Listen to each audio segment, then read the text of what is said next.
Well, welcome back. It's been a good few months and I got a new mic attachment, a gold 10 mil socket. So perfect way to start out the first video this year in March. Picking up where I left off last year, I hadn't finished the brakes yet. Jumping to today, the car is running and much safer than it was. So I'm going to hurry up and try to edit through the next few videos to catch us up to where I'm at today and where the car is headed. The direction for this car is maybe changing. I was hoping for a daily, maybe something to make more fun. I think I'm going to just making this a fun car. I don't know if I need to make it comfortable.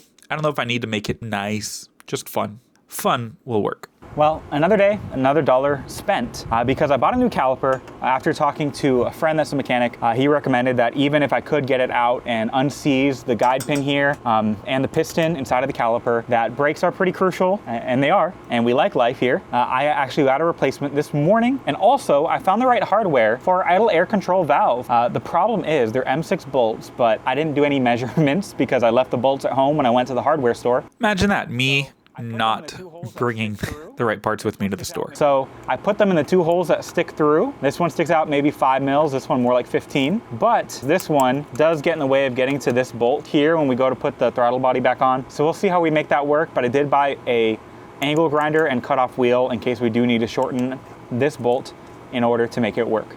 But anyway, we'll get to that when we finish up the brake job on this corner and that corner, and hopefully both front brakes, and bleed the whole system, put this in, and we can drive again once the seat is also in. So a lot to do, only a couple hours to get it done. We'll see how much we get to. Oh, to be young and full of energy and ambitious to get all that done all in a few hours. We'll see if he's successful, but if my memory serves me right, probably not. Remember not to hang the caliper by the brake lines like I did a couple times yesterday. But now we get the caliper off so we can take everything apart. Take off this rotor. These pads can go ahead and fall out. A 12 and a 14 to get off before we can put on the new one. Now these M-shaped clips didn't come on the car, so I gotta figure out where those actually go. This bracket appears to have been attached to the caliper with this 10 mil with a few too many ugga-duggas, and I found out also why you should always use an impact rated bit when using the impact. I cracked a little 10 mil bit trying to get this off. I guess I'll just put this caliper back on the way I took the previous one off, and we'll hope that they grease the guide pins enough for us to not have any problem. We do have to compress the piston, which means again, using an old brake pad. Well, I shouldn't say again because we haven't done it yet. And the other one wouldn't compress, but old brake pad and our cheap tool. Being a new piston, this should work better than yesterday. By new, I mean it's remanufactured, so we have to return the old one, otherwise this is a $140 piston or caliper. But if we can return the old one, then it's only an $80 caliper. I guess now's as good a time as any to show you the haul today. Here's wrench organizers, but the grail of 10 millimeter sets here from Harbor Freight. We'll find one that lets us get enough torque to get this little bolt off that shouldn't be this tight. It's at this point I realize I've got to change the name of the channel. I don't think I'll be out of 10 mil sockets, at least anytime soon. Is there wood around somewhere? They also have stainless steel zip ties. These could come in handy one day. The metal zip ties have already been useful. Gojo. My dad always had this in the garage growing up. It's nostalgic, I guess. I had to go with the orange scented. Let's see which one to use. Impact 3/8. That's what we need. Well, this is another one of those I'm tired of asking moments, and I didn't think it would ever have to happen on a brand new part, but here we are.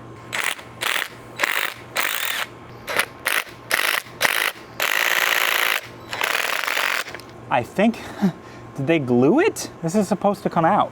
I'm slowly but surely rounding this out as well.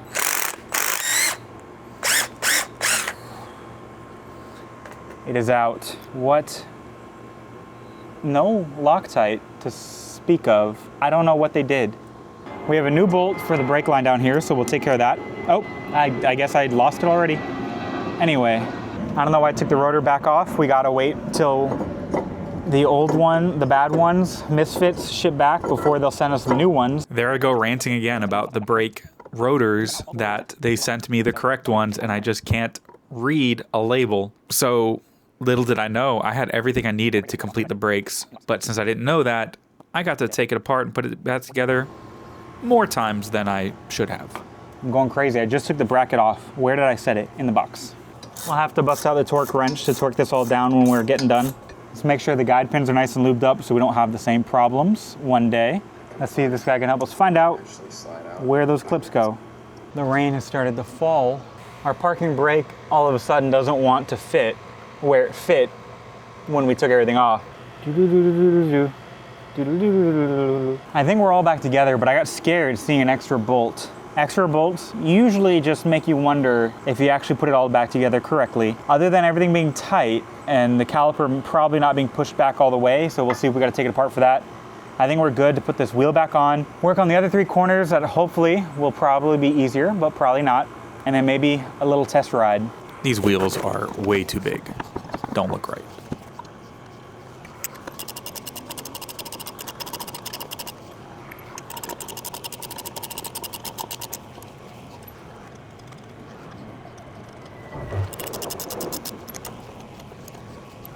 Are you gonna be my little helper? And hand out of the tool? I don't think I need that one actually. Butterfingers like her dad. Look at that wheel chock being professionally used under the brakes. When the car's lifted, extremely safe. A lot of people say that the Miata's rear brakes actually don't do much and that it was tuned that way from the factory because it's safer to lock up the fronts before you lock up the rear tires. So one mod a lot of people will do will be a proportioning valve to put more power towards the rear. And so maybe we'll do that so we can use up all the new hardware and have fun. We can finally let the car down after over a day. Well, I did it again.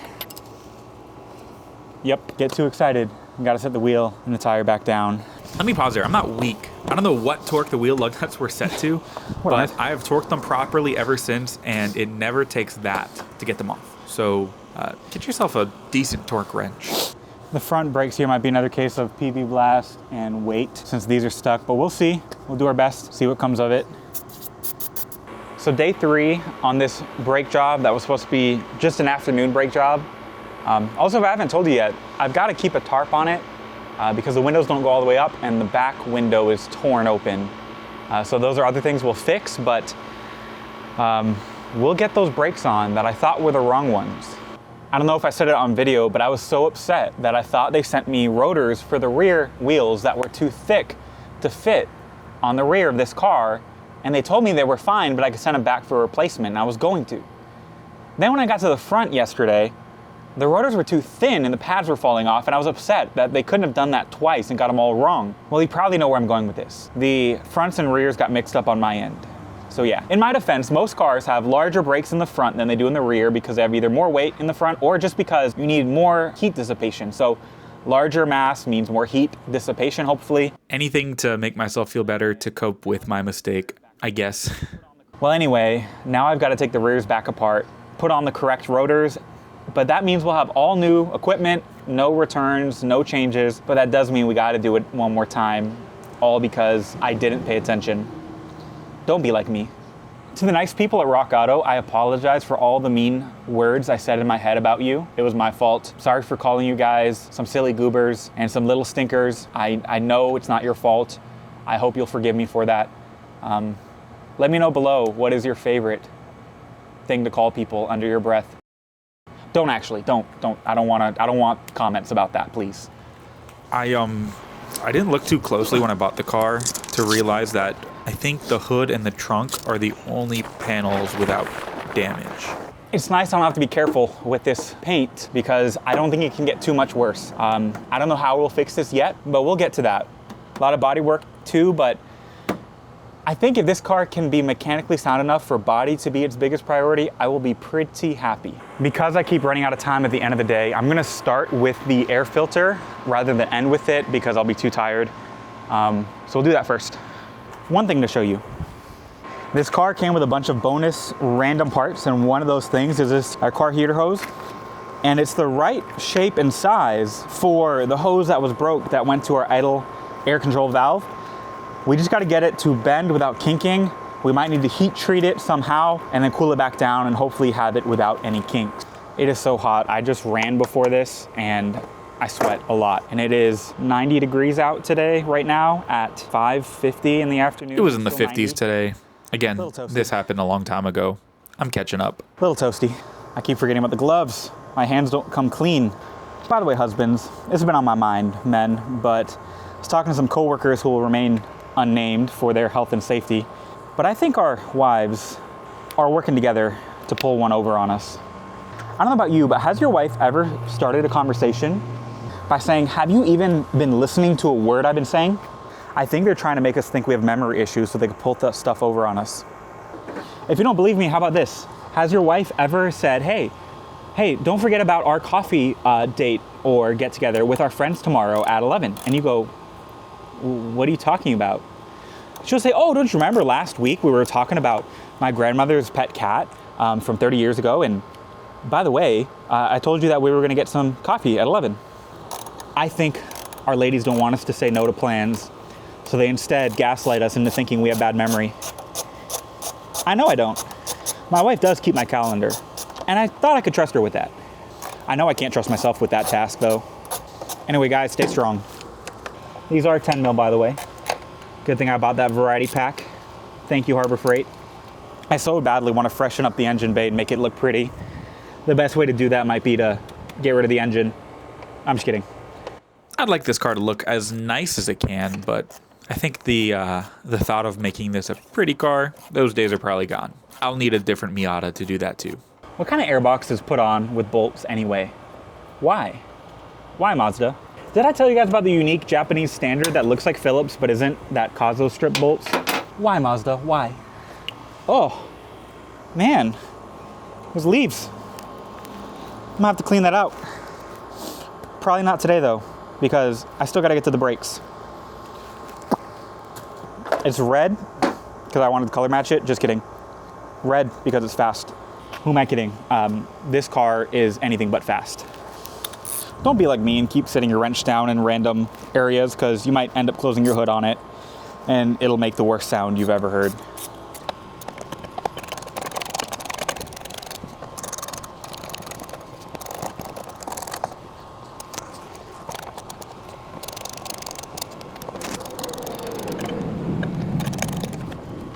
I think that bolt is the wrong size because it's just spinning in there. Another problem for future Will, as most of this car is a problem for him already. The benefit of watching this a few months later is I forgot I did that.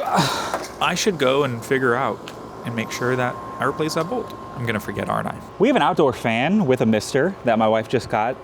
She told me I couldn't come out here without it, but don't tell her. I didn't want to move it. I'll be fine. It's a little tough to see through the sweat. Whoever invented the flathead screw needs to go back to engineering school. Needs to go back to elementary school. Please don't ever create anything again. Why? I'm like 90% sure I put these two hoses back where they go. The other 10% of me is hoping it doesn't matter.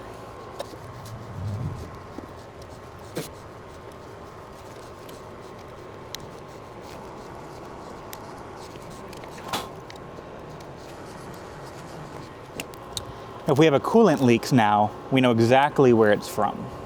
I forgot that fan helps with the mosquitoes. Maybe we will go in and get it.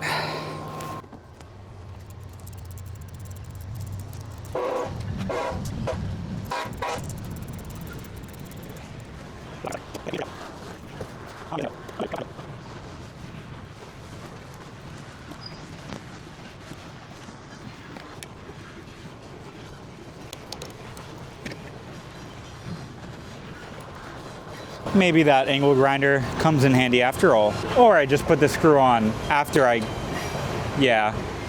think we just put the screw on after we put that bolt in. Or a shorter socket. We have a mini 12. We have a short 12 in 3/8 drive. We'll need an extension, and if that doesn't work, back to the drawing board.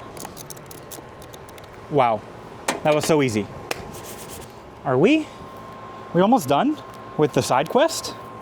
Again, I would like to heat treat this, but I'm not going to tonight. It might have a small kink in it, but hopefully it'll still let enough air in to not stall out. And if it's still having the same issues, then maybe there's a different issue going on.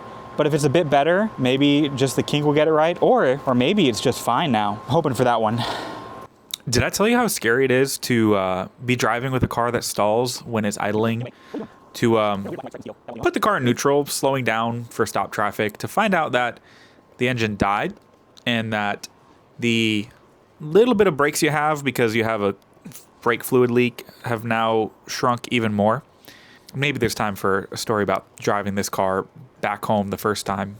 It was not roadworthy. It should have been towed. You get away. What are you doing? There's a weird black and white striped mosquito that won't leave me alone. Leave.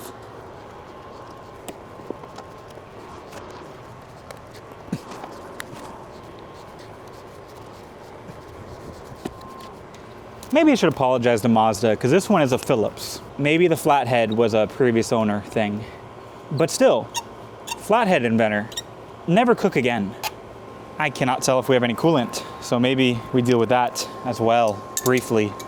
About half of me wants to really start this up and see if it idles fine, but the other half of me just wants to hope it's fine, not worry about it, and fix the brakes so I don't stress about the engine idling. Because at least it can drive, even if it won't idle. It'll drive, you just can't take your foot off the gas. Let me get some water, so at least our coolant doesn't run dry. We'll get to the brakes. Maybe I'll come back with the key. No promise. I think usually when you buy undiluted coolant, they say to fill it with distilled water. I mean, hose water is distilled, right? I'll do it right later, but for now, we just want to keep the car alive. Don't get water where it doesn't belong. We got the key. She's starting. We'll see what happens.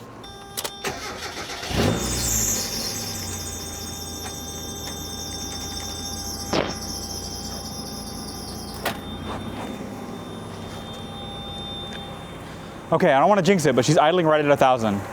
Like, she's purring. She's beautiful.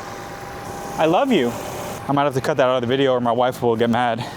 They thought it was the throttle position sensor. I bought a $30, that's a lot of children. Bought a $30 throttle position sensor and she's idling just fine with just a clean idle air control valve. I may not know a lot. Bit of an understatement. But really, I credit just my many hours of just watching YouTube videos to just be able to at least somewhat on my own troubleshoot and Google to being able to find out this problem and fix it for free. But the more you can learn about how engines work, the more money you can save rather than chasing around problems listening to other people. We fix the idle air control valve for just the cost of some cleaner and our time, rather than a $30 throttle position sensor that would have fixed nothing on this engine. And we'd still have the same problem. Even with the kinked hose, which I'll probably get to. Don't hold me to that, but maybe. Let's turn her off and get to the brakes now like we were supposed to, because we got to get this done to drive to the DMV to register it. Got to put the seat back in. I bit off a bit too much for this weekend. It's not even the weekend anymore. You didn't get to hear it rev a bit, but it sounds okay. I don't love the sound, but for now, she idles fine, which is amazing. Well, I guess we'll pause there and finish up finally with fixing the brakes and bleeding the system to drive the car. Hopefully making the videos short could help me with editing them, although this was not short. We'll check back next time to see if I actually do finish the brakes that day, because I only had a few days left to get it to the DMV, to get it within the 30 days that they usually require you to register a car, which does it actually quite matter? No, but I set a goal. I wanted to meet that goal. I had all these things to do and was now having to work after the workday to get it all done. Moving forward, the goal is just to work a little bit occasionally on the car, keep improving it, keep making it better, trying to do it without spending too much money, trying to just do it the way I want to, prioritizing the things that I think matter. We have a lot of decisions to make still. Again, I'm still up in the air on what I want to do with the car. Let me know what you think I should do with it. I'm leaning towards, spoiler alert, autocross. But I also want to make it look at least better. I'm going to do my best to try to do the bodywork on my own and either paint or wrap it, again, hopefully on my own. But let me know what color you want to see. My wife definitely wants to see it pink. I love the red that it came in. I know it's so common, but it's also such a fitting color for the Miata. And maybe one of these days, you'll see it driving. And maybe one of these days, I will fulfill my promise of convincing you to also go buy a Miata. Because right now, I'm not doing the best job. But now that I've driven it, I have plenty of reasons to tell you why to go out and get one yourself. But I guess that'll have to be it for today. So like, comment, do that YouTube stuff. If you'd like to encourage me